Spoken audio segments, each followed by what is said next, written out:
number. Good evening, ladies and gentlemen. It is Thursday, just past 9 p.m. on a lovely summer's night, I must say, here in the UK. Joining me, as always, is two of the Southbound guys, and that is Ed and Nathan. I was going to give you an electric introduction, gentlemen, but I've got to save that for in probably less than 10 hours now. I can't work out the time difference completely. There is a small market team called the Indiana Pacers traveling all the way to Oklahoma Thunder in the NBA Finals.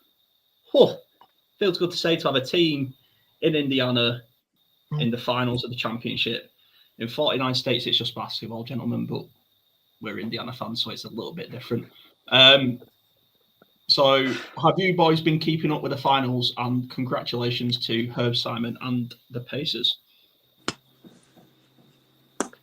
Yeah, I was actually quite lucky coming back from holiday last week. They replayed the whole of Game 5 on the flight, so I got to watch that on the way back, which is pretty cool. Passed the time nicely. It's the one where Pat McAfee stood up and said to send these sons of bitches back to New York, which is quite entertaining. But yes, I have been following. Yeah, I've been keeping up with it. It was just so cool to see Tyrese holding the trophy as well. Like, it kind of made me think, like, you know, what player would I want to see hold the Lombardi for the Colts right now? And just how cool that must be for the fans. And I know they're not there yet, right? Yeah. You know, they haven't got the ultimate trophy. But, I mean, even just winning the AFC Championship would be an incredible feeling as a Colts fan. But, yeah, amazing for the city. And it just kind of leaves you thinking, doesn't it? Like, you know, who is our Caitlin Clark? And there's a reason I started with her. You know, who's our Therese Halliburton? The Colts are dying for a star quarterback. They're dying out for one. That's a negative start, right, on the show, I guess. But yeah, we need that star power, you know. I think just before we get into the NFL and the Colts, I think Rick Carlisle is the perfect example of a elite coaching can take you where you need to be.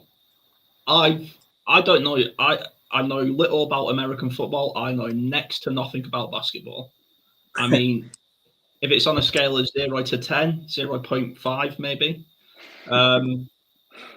But man, watching Rick Carlisle coach and manage this NBA Pacers team is something I would encourage anyone interested in sports, any sport, anyone interested in management, in coaching, just to go and watch and study, because that's an elite level coach, boys. And I mean, I think just throughout this sort of, the Pacers have had like 2 20-point comebacks with less than a minute and a half left of the game. That's only happened 3 times. And 2 of them have been this playoff run. That's incredible. But yeah, just congratulations to the Pacers. We do need a star on this Colts team. We need someone to step up and be the point guard shooter. And I think it can be Riley Leonard, considering Anthony Richardson's now out. Yes.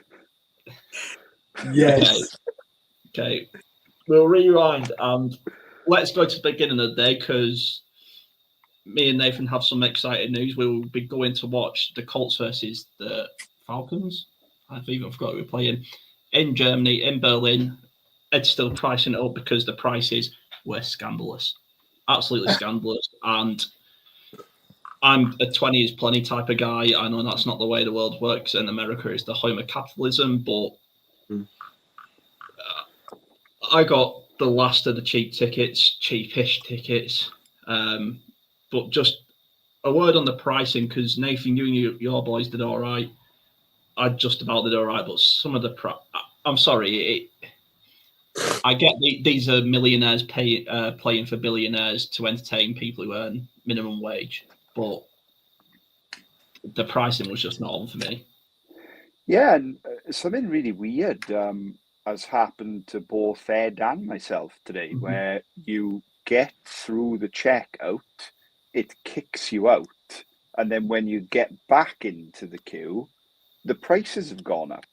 That happened to our group too, and my heart was literally racing for like 45 minutes while our group chat was trying to coordinate everything, because we had 6 people in total, all in separate queues, trying to work out like where are you type of thing.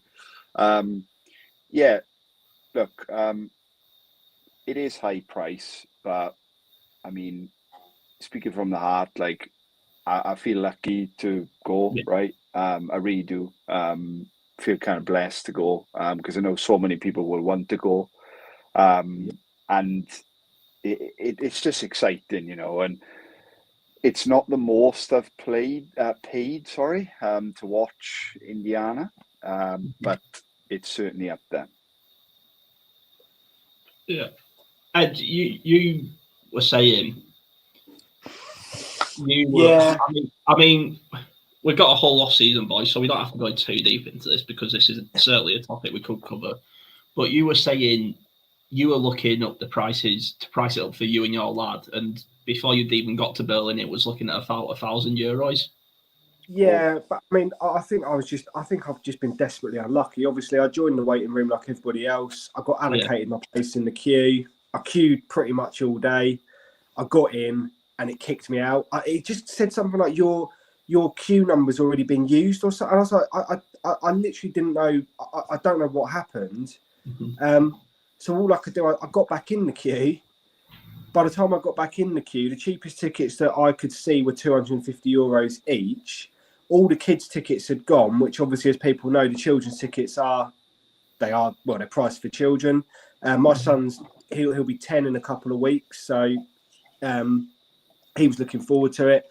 But if I'd have bought two €250 tickets, €500 essentially, 2 tickets, I've then got to pay flights for us to get out there. I've then got to buy a hotel. I was saying to Harrison before we came on air, before I've even stepped foot on the aeroplane, I'm probably out of pocket by about €1,000 near enough. That's before I've then got to buy food, drink. Anybody ever tried taking a 10-year-old to a sports event and not had to spend a fortune on merchandise? Like, that's just never not going to happen. So he's going to, and quite rightly, if I'm taking him for a treat, I want to be able to treat him. The pricing, it just got to the point that I looked at it and I thought, I don't know if I can justify this. So it wasn't so much that I can't get a ticket.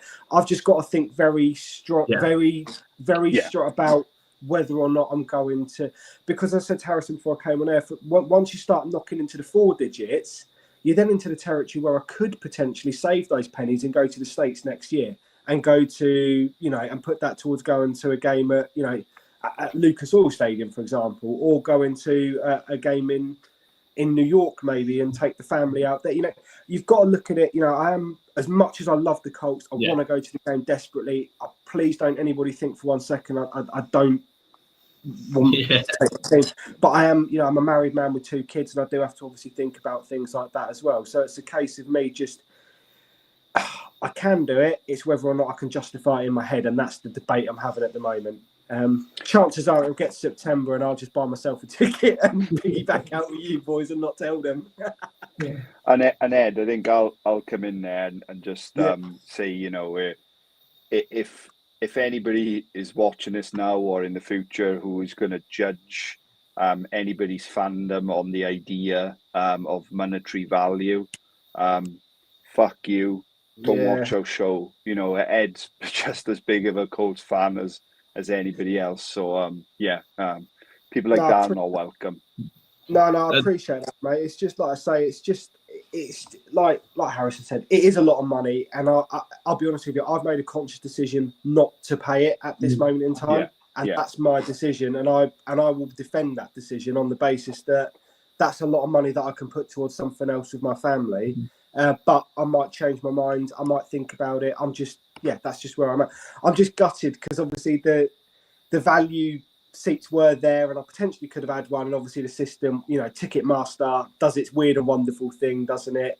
We've all fallen foul of it. So I am gutted, but at the same time, I've made a conscious decision not to pay that money at this moment. So it's not that I'm certainly not feeling sorry for myself. Do you know what I mean? Like, it's just. But listen, you boys, I'm proper excited for you. Like, it's going to be an epic trip. Like, it's going to be unreal. Yeah, and just, I mean, like I say, not too deeply into this because we've got 5 months to go. But, for me, there just has to be a better system. Like, you could do a £10 a month membership where you enter the ballot for the tickets. And if you win, that £10 a month goes off your ticket. And if you lose, you just get the whatever you've queued up to there, you get that money back. I know they wouldn't do that because that would be fair and just, and they wouldn't make money off it. But fuck Ticketmaster. But anyway, and the plus thing, mate, if you do save up and you're going a couple of years, you'll get to watch 2-time Super Bowl champ Riley Leonard lead the Colts. I'm playing 4D chess. That's exactly my plan, mate. I'm waiting for that. That's 100% it. Number 15, by the way. I've got it's 15. Yeah. Right. And with that, into the show, starting, you've obviously heard a couple of Riley Leonard references, and that's because Anthony Richardson will miss minicamp with a sore shoulder. I'm not reading too much into this. I think this is just shaking off the injury rust, trying to get back to fitness, throwing a lot of balls again. I don't read much into this, and it's just getting back into match fitness, and they don't want to push it too hard, and they just want to relax in a bit. Is there any major concerns from you two that, oh God, we could be watching Daniel Jones next year? Next, you'll lead off. I'll start by saying that is a concern of mine, even if Richardson was healthy right now. I don't think Daniel Jones being the Colts quarterback after this season is good for any person in the facility, any fan in the world. I really don't. I'll start by saying that. Nothing on Dan Jones, but if we want to be an AFC superpower, it's not going to be with Daniel Jones as QB1. Look, I somewhat agree, gents, and I think it's kind of interesting because CJ Stroud's also sitting out right now with shoulder injury. Well, shoulder injury. They're also wants £500 million contract extension, but they're never going to tell us that.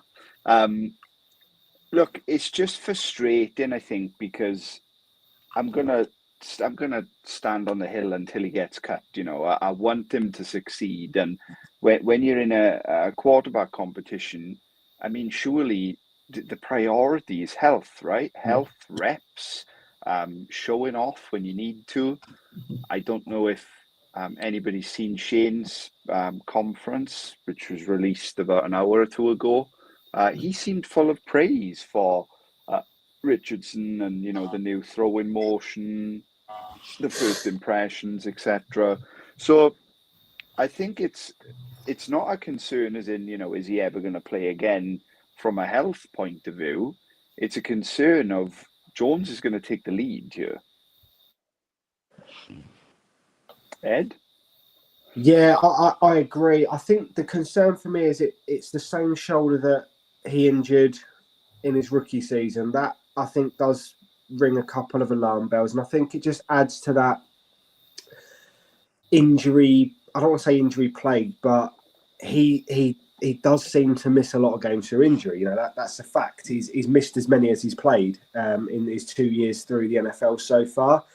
And to kind of piggyback off the back of what you're saying, Nathan, it kind of hands all the initiative to Daniel Jones, doesn't it? He's going to get all the reps. And it's not just the reps; it's that he's going to be the one now that the coaches are looking at. He's going to be the one that, in their mind, is going to be, well, you're the one throwing the ball. You're the one we're gonna look at maybe designing plays more towards your skill set than we are towards Anthony's skill set, because you're not on the field again, and it's that. I don't want to say it concerns me because, like Harrison said, we're in the off season. We've got a long way to go, but I think it should start. I think it should start little alarm bells ringing in the back of your head. I think it's not a good start. Bearing in mind this was going to be his first fully healthy off season where he could fully focus on his game, and another injury, man. It is a bit demoralising. I'm not going to lie. Yeah. Oh, yeah. It's just you want him to get a break. Everyone else seems to have a break. He doesn't seem to get the break. I just feel so bad for him. I really do. Do you mind if I quickly ask a question, like a theoretical question to the two of you? Because I think it's really relevant. You know, we've just talked about Berlin. Do you think if Berlin tickets were on sale tomorrow instead of today, this news would have impacted them? I don't think it would have been released. That's a really interesting point. The only thing I'm going to say is when it was announced the Colts were going to Berlin, if you look at the first graphic that was released, Richardson's face wasn't on it, which I thought was interesting at the time because obviously when do you ever see a team release anything without their quarterback? But if I remember correctly, it was Jonathan Taylor, and I'm pretty sure it was DeForest Buckner, and one other, I can't remember now, but I remember Richardson, he was sort of conspicuous by not being there. So I know what you're saying. Yeah. You're right there. I'm looking at it now. It's Taylor, Nelson, Buckner, Nelson. Alec Pierce, and Kenny Moore. Yeah, Richardson's nowhere to be seen. So wow. I know what you're saying because you're right, but I don't know if that would have been really interesting actually because what do they think of Richardson in the building? I think that speaks volumes. That's a really, really interesting point. I hadn't thought of that. My opinion is I'm starting to think he might be getting managed out, I think is the professional terminology. That I don't know. It worries me. Like I say, I want him to succeed like we all do. I think if it's Daniel Jones versus whoever thing you're playing, I think the ticket prices go way down. Fucking hope so. And I might see you boys out there. Yeah. we'll get around in bed. I'm gonna so to throw it straight back then.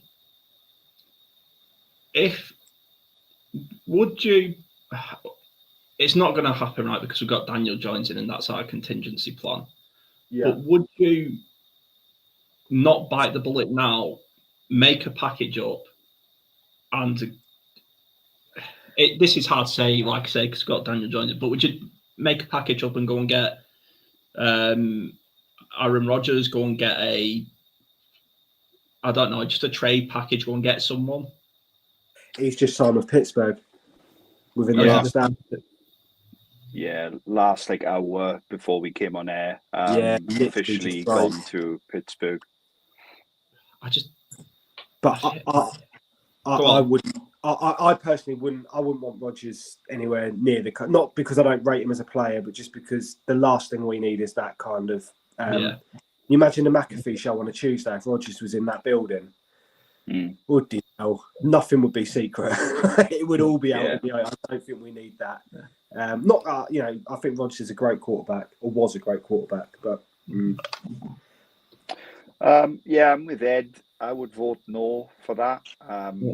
And I said in the group chat I had a question for you guys. If you want the question now, we could segue into that. And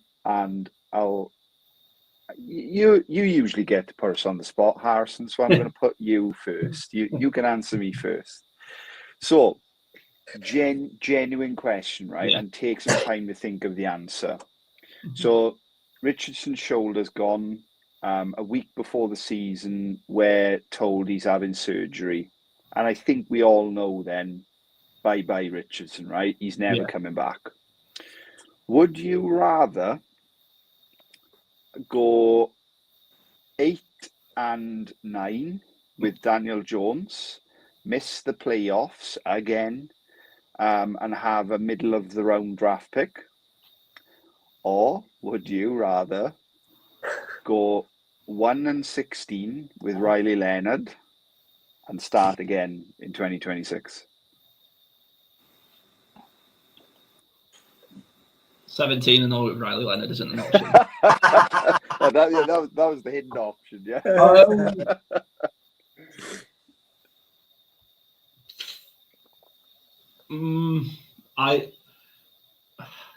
I don't know how good the next quarterback draft class is, just because I haven't looked into it.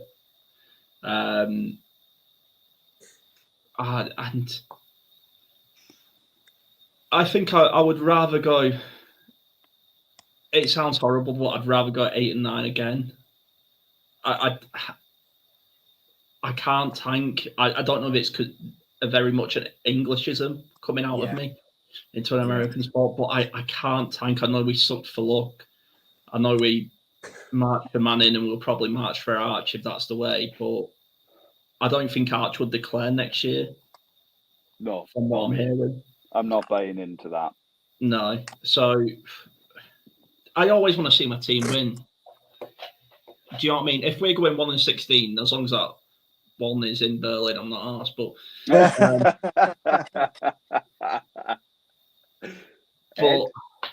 sorry. No, it's not. It's easy to say. When your team's crap, it's easy. Just lose.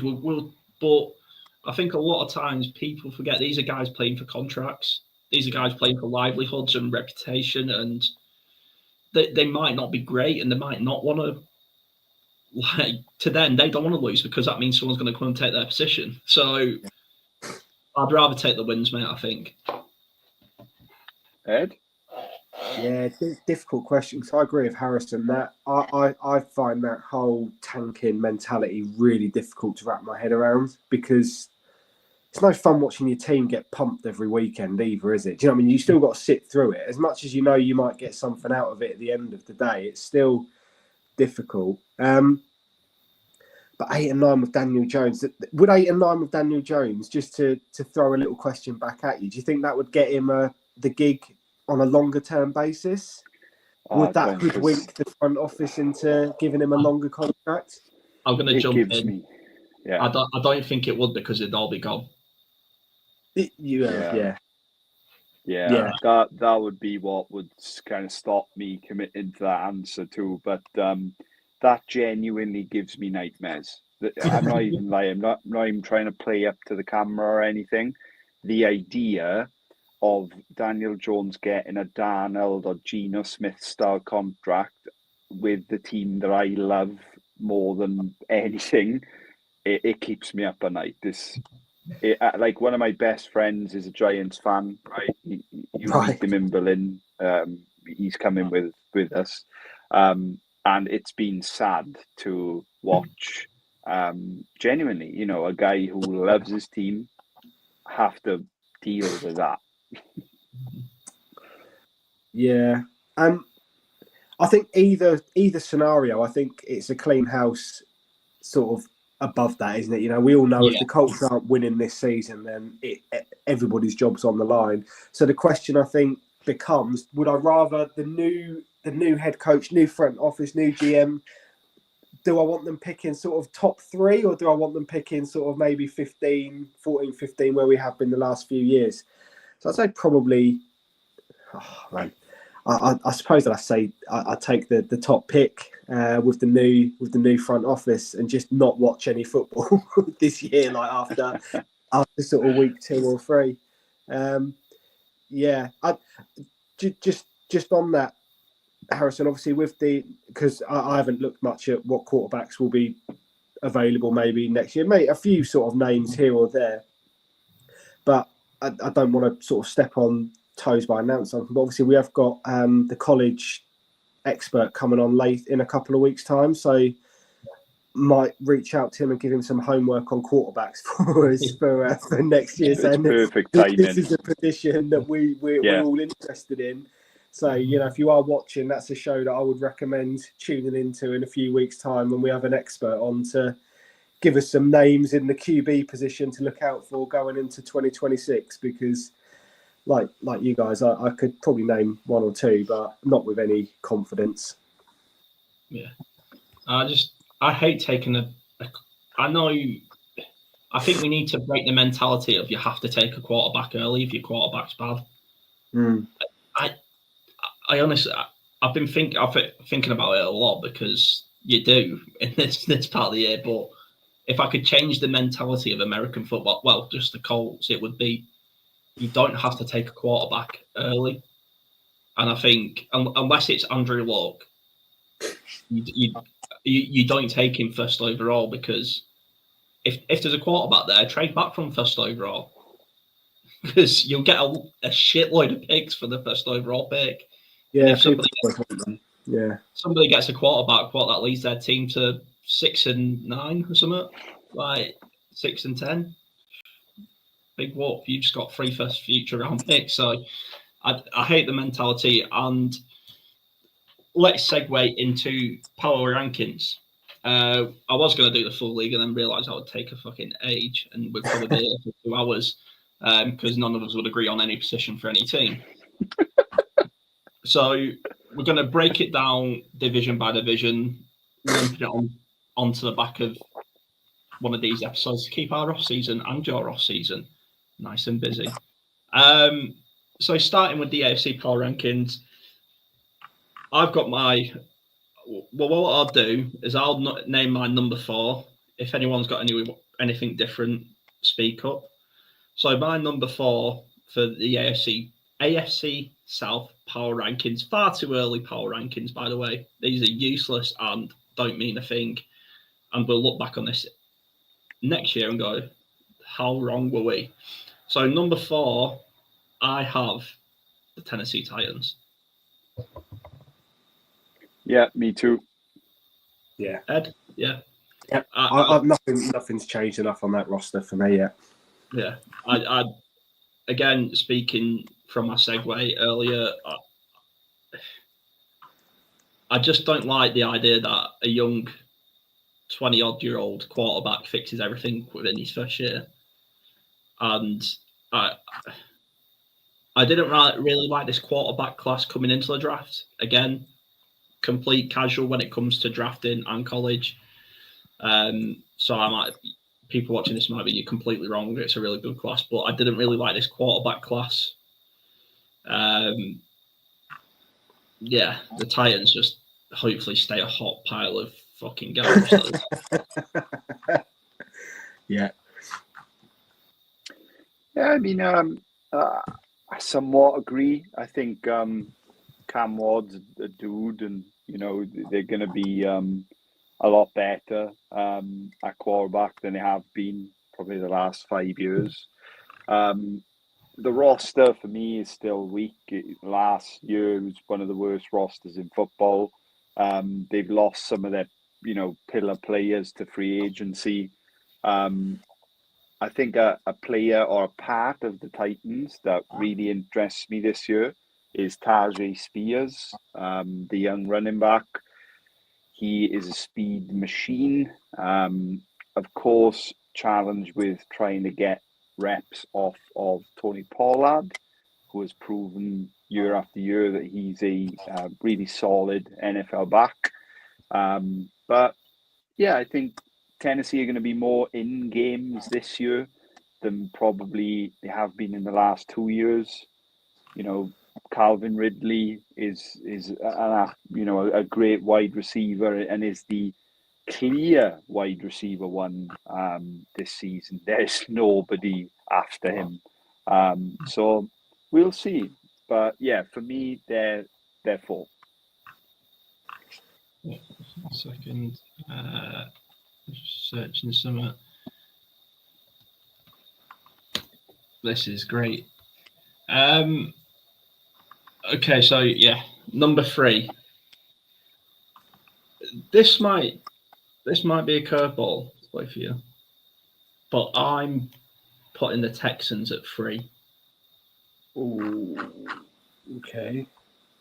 I'll explain myself. Don't worry. So I'm going off this power rankings of how they finished last year and what they've done so far in this off season. I didn't like the Texans draft. I didn't like the fact they traded away one of the best linemen to play the game. And like Nathan alluded to, they got an injured quarterback who, we could say he's tapping out because he's not getting what he wanted. But that's not a Colts quarterback, so that won't be a media storm. And he's the media darling. So, I just think the Texans always find a way to mess up a perfectly good situation. And how on earth GMs and owners haven't learnt the lessons from Ryan Grigson and the Indianapolis Colts with what happened to Andrew Luck. Yes, good point. Fucking baffles me. And Cincinnati are doing it to Joy Burrow, or they have done it to Joy Burrow. The Chargers, to an extent, have done it to Herbert, and the Chiefs, and they did it a couple of times to Mahomes. He's still sort of surviving, but we all remember the Super Bowl where he's running 90 yards to throw for 4, lying on his side. Why American GMs refuse to learn the lessons from other bad teams just fucking baffles me. So I've got them at 3 for just failing CJ Stroud and failing their quarterback. I mean, I don't have them at 3. Mm-hmm. I'll be honest with you. I hear what you're saying. I take your points on board 100%. And if I'm CJ Stroud, I'm crapping myself going into this year. I'm not going to lie. Like, that O-line was bad last year. And like you say, they traded away the best player on it. Like, I don't really understand what happened. Although I'm quite pleased about it from an Indianapolis point of view. But I'm just looking at the roster now, and that their defense is, to all intents and purposes, loaded. Like, I do really respect them as a team. I think their defense is very, very good. I think they've got a very good head coach. Apart from the offensive line, they've got, CJ Stroud is the media darling. I don't think he's as good as the media make him out to be, but I think he is a very good quarterback. No, I'm not diminishing him. I don't think he's as good as, I think he had an amazing rookie season. Last year, he did take a step backwards, but it kind of seemed like he still sort of farts rainbows. Like, whatever he does, everyone just seems to love. I'm looking at the offense. I think they could do a bit of work. I mean, Nico Collins is a fantastic receiver. Joe Mixon's a good running back. So to me, I wouldn't have them at number 3. I just wouldn't. But I take on board what you're saying. Yeah. I don't have them at 3 either. I have the Colts at 3, which I'm happy to get proved very wrong with.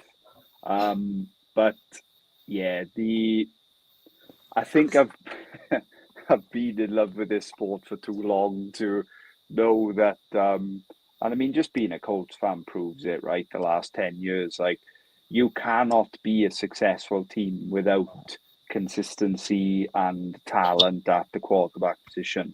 It just doesn't work. I'm really excited about our draft. I'm going to have a brand new Tyler Warren jersey for week 1. I'm really excited about all our defensive additions, which we've spent episodes talking about. But I have us as 3. Very early, but I have us as 3. Okay. I'll tell you, I might as well tell you who I've got at 3. I've gone with the Jags at 3. Mm-hmm. That being said, that is my heart over my head with who I've got at 2 or 3, because I'm looking at the Jacksonville Jaguars. The difference for me, because I take on board what you're saying, the Colts, we've got huge question marks at quarterback. I think we've got huge question marks on our offensive line. I don't think we've got a linebacker who's actually fit at the moment or healthy. So I think there are a lot of questions. But then I'm looking at the Jacksonville Jaguars, and I think there's questions there as well. You know, new head coach, new GM. I have always been a Trevor Lawrence fan. I think Trevor Lawrence is a good player, but can he play 17 games? I think is a fair question. That being said, Travis Hunter is a problem. Brian Thomas Jr. is a problem. Mm-hmm. Defensively, they've still got some good players. You know, Trayvon Walker, Josh Hines-Allen. I do like the Jags, but I think the rookie QB, the question they've got at quarterback is bigger than our question, I think, believe it or not, is the only reason that I've got them at 3. And maybe a little bit of heart overhead, I'm not going to lie. Okay, so at 2, you know, completely thinking with my head and no heart involved, or no homerism, no bias. I've got the Jags at 2, essentially for the reasons you just said, Ed. Okay. I really like their draft. I thought their draft was very sensible. I'm a bit perplexed by Travis Hunter, just because they're still playing up with this idea that they're going to play him 2-way. They're not. They picked up a cornerback in the second. He might be able to do it in spring training in pads and enjoy it, and it might be a good laugh. But are you really going to go and take a hit from Cam Bynum on a hospital pass from Trevor Lawrence, take an absolute whack, and then yeah, I'll tell you what. Yeah, let me go and play man coverage against Alec Pierce. Yeah, no, come off, mate. You've got a concussion. Come on, sit down. You can't. But I think where I've got the Jags over Texas is just I preferred what the Jags head office have done this offseason over what the Texans head office has done, and maybe that's what it's come down to. Yeah, fair points. Yeah, I have Jacksonville at 2 as well. I'm going to try and not repeat anything you guys have said. I think the biggest steal for them was Liam Cohen coming to town. I was a very firm believer that the Patriots should have gone all in for Liam Cohen. The proof is in the pudding with what he's done with Baker Mayfield. Kind of, redefined his career, made him, a 3,500-4,000 yard passer. In the NFL, has kind of reignited his career, and I think that's what Trevor Lawrence has been crying out for. I think Brian Thomas Jr. is, apart from Nico Collins, the best receiver in the division. Side note, I think Daniel Jones being our quarterback, Pittman's the biggest loser. I'm going to put her on record. I would not be surprised if Pittman leaves Indy this season. I think they might trade him. He's just wasted year with no quarterback play, in my opinion. I'm happy to be wrong, though. But, yeah, I think Travis Hunter being, in town is really cool for them. And I can just see proper head coaching boys putting them second in the division.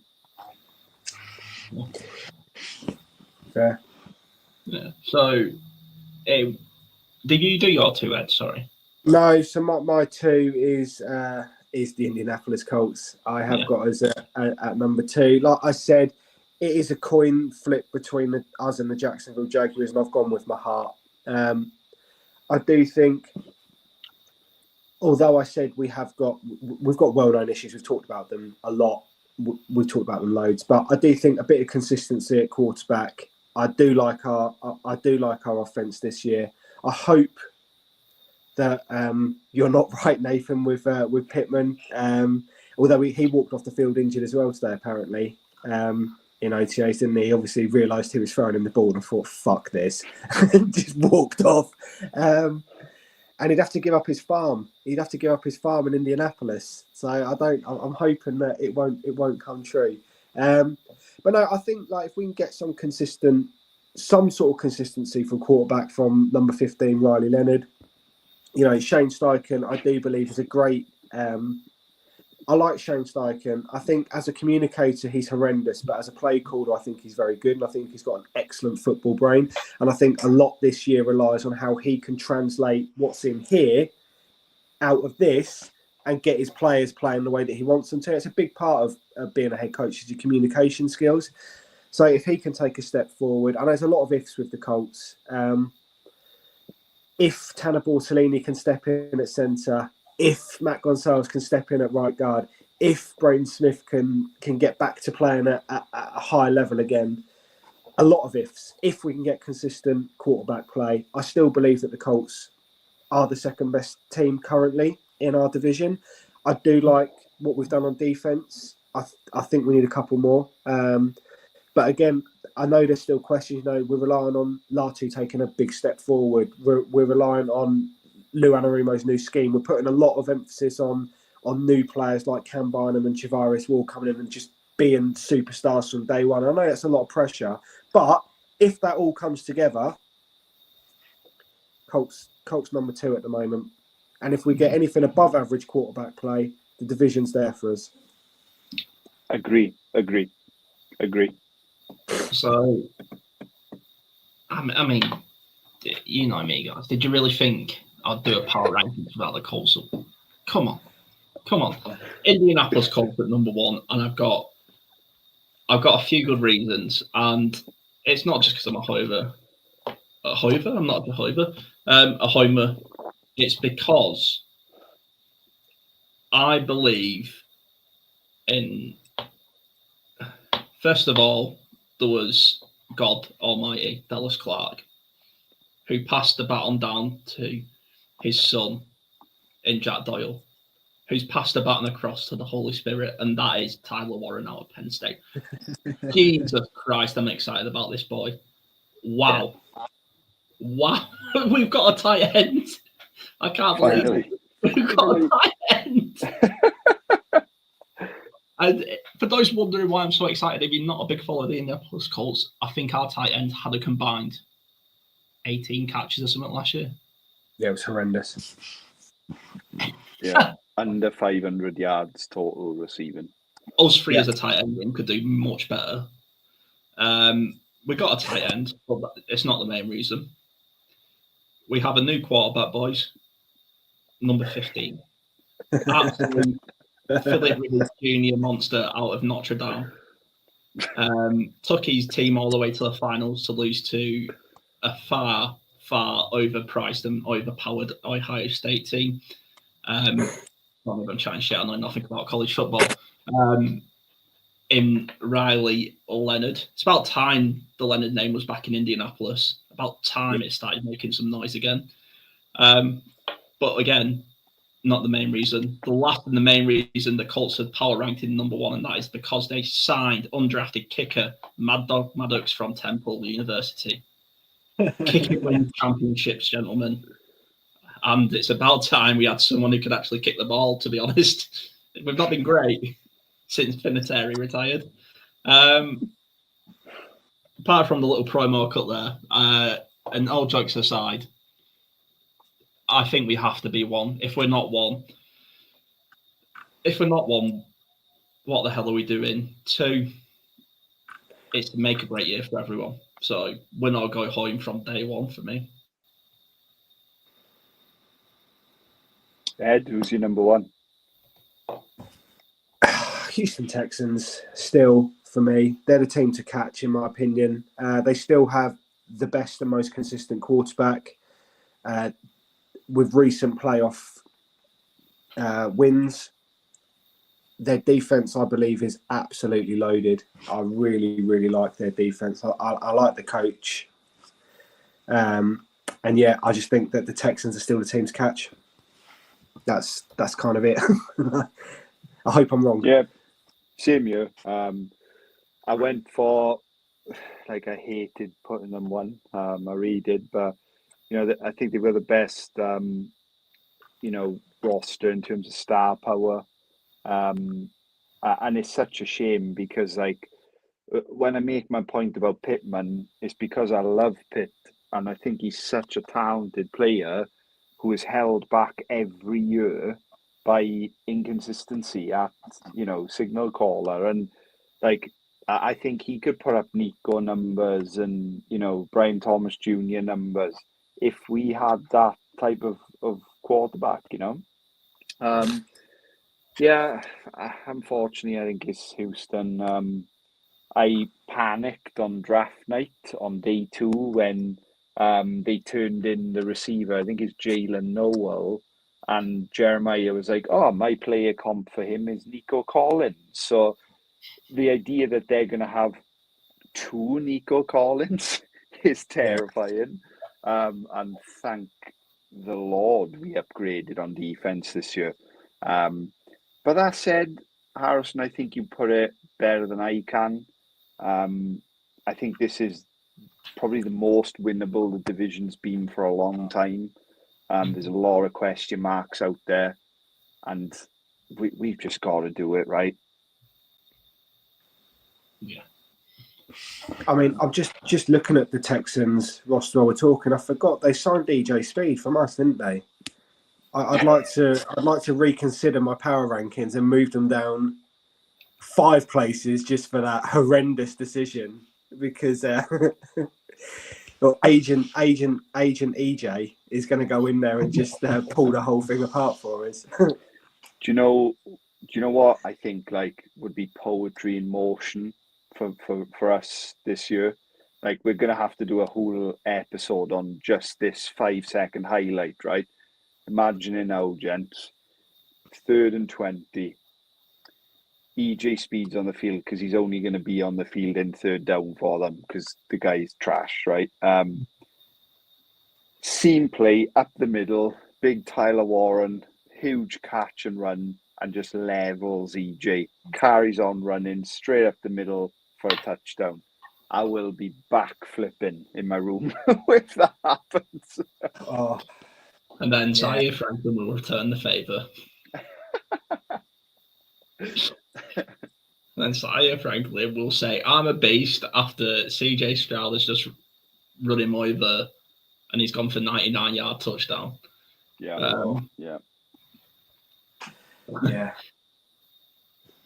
I still think I don't think the gap is massive.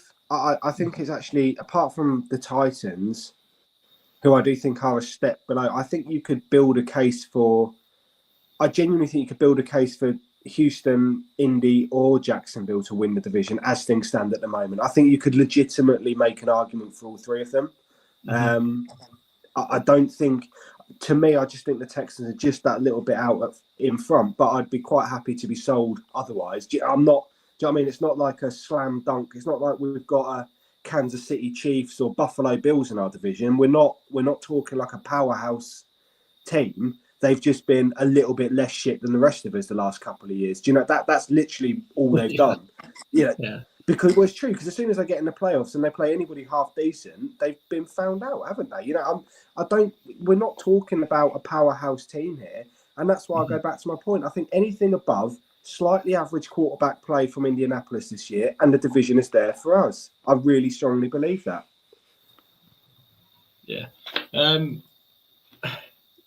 I've got a couple more questions. Have you got time? I mean, yeah.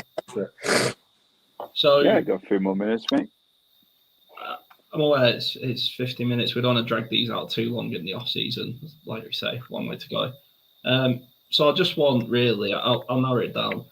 So I want who is this season? I know the obvious answer is the front office, blah blah blah. But who is this season make or break for the Indianapolis Colts? And who is the biggest surprise cut?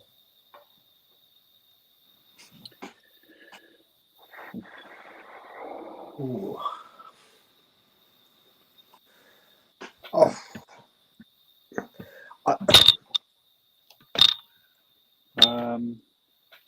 So I'll give you mine if you two want a bit of time to think. Yeah, go on. Yeah.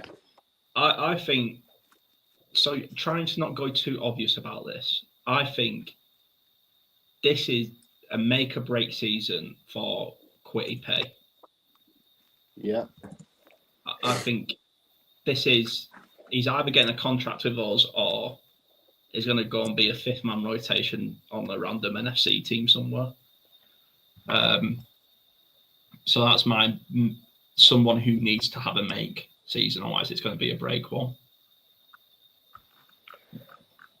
And my biggest surprise, I know it. We're not even talking 53-man rosters yet. Excuse me. Where have my notes gone? I've just lost my notes. Okay.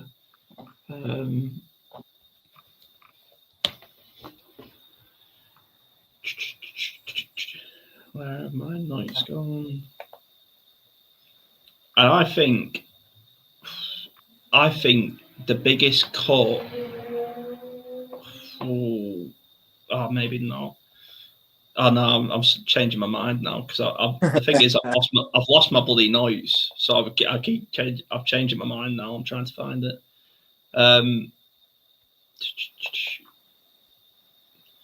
I think oh god, I don't know now.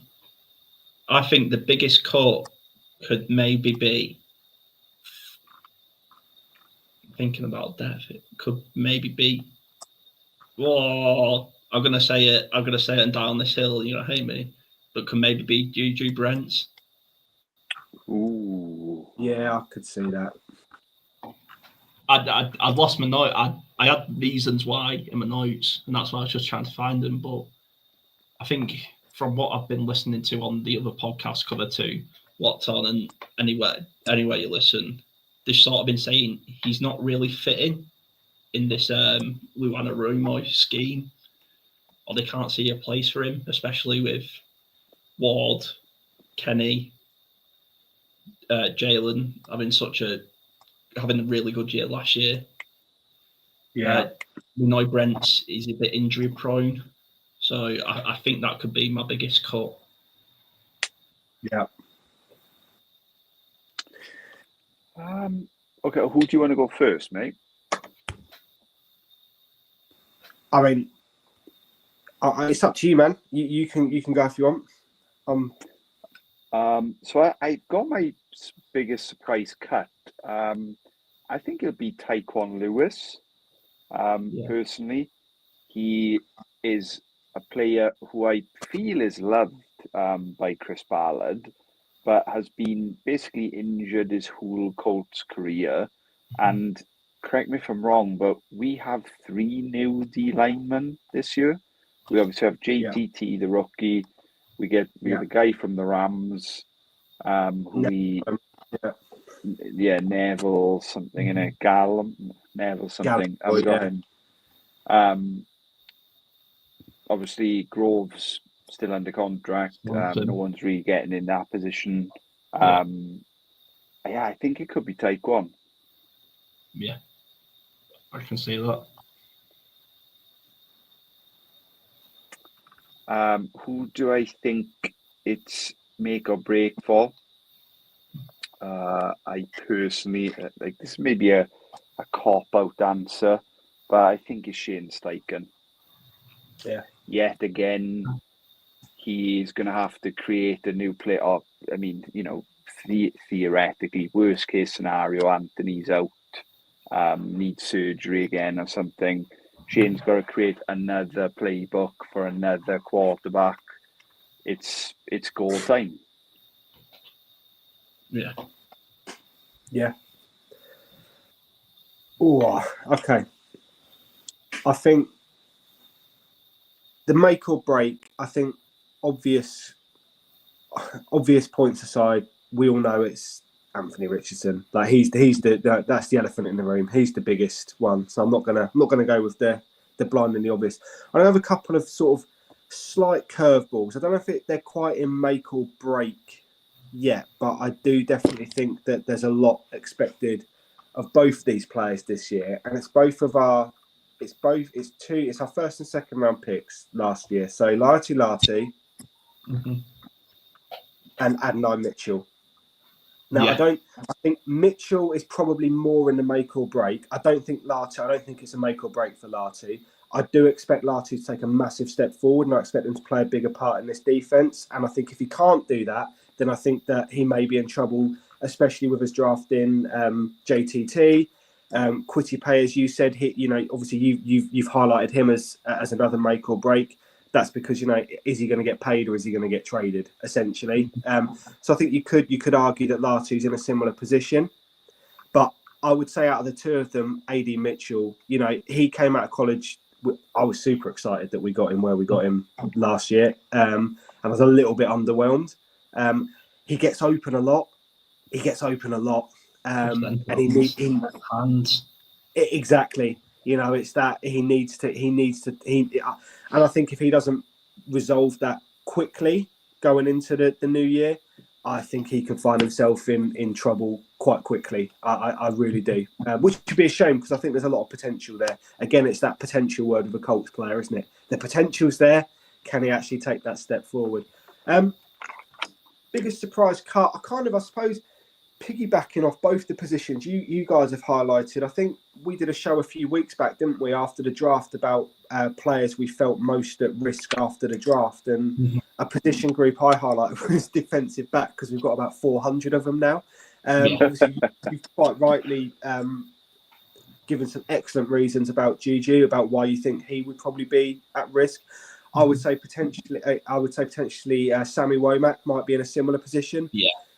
Under the basis that he's not a Lou Anarumo guy. Obviously, he was picked up last year. He's been solid, not, and there's no just he's been solid. He's been a good player, but with the amount of players that we've sort of drafted, he's not a Lou Anarumo guy.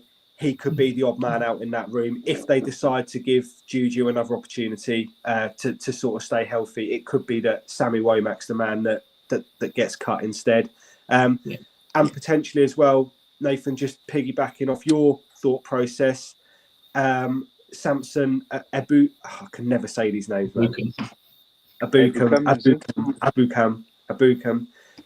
He's coming off a really bad injury. What is he, 30? I know Ballard's spoken really glowingly about him, but if he's not, if in training camp he's not showing signs of being able to get back to a level, competing at the NFL level is really difficult and taxing on the body. If he's showing signs that he's not able to get there, it's a ruthless industry. I could quite easily see him being cut, despite all of what's been said sort of in the off season.